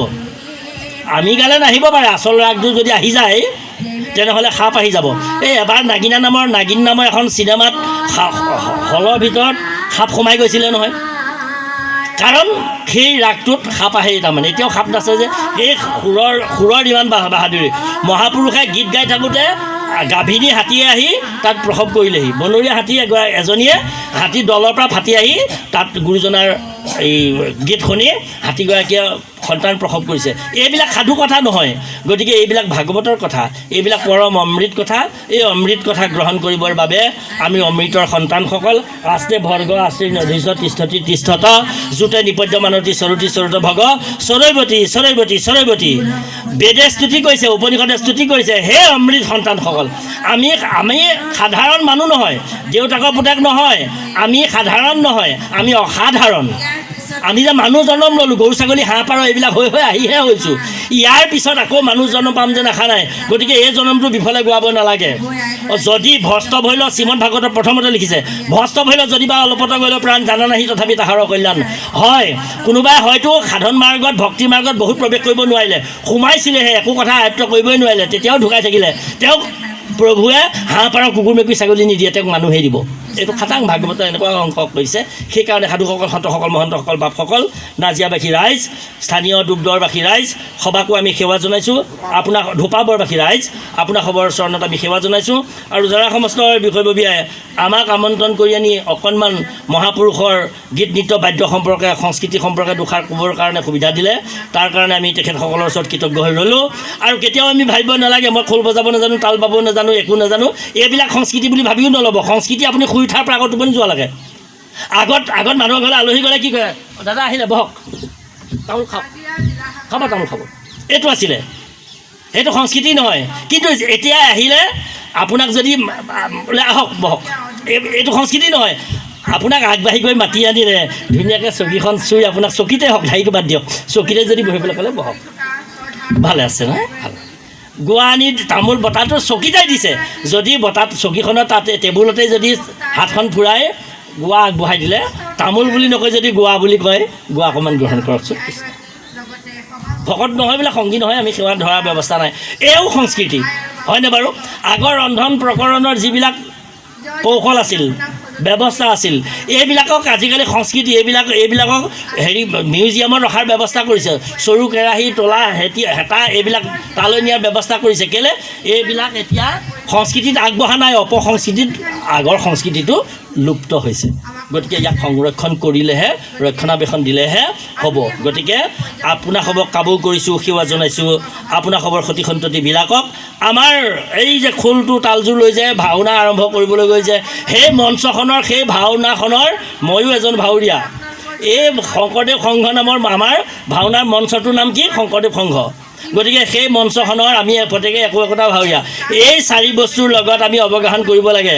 এই অৱগাহন কৰিবৰ কাৰণে আমাক চাৰিখন পুথি দিছে বাপসকল, সংবিধান, অখোজ পদ্ধতি, বিবাহ পদ্ধতি, প্ৰসং প্ৰণালী। এই চাৰি পুথিৰ লগত আপোনালোকে যোগসূত্ৰ স্থাপন কৰক।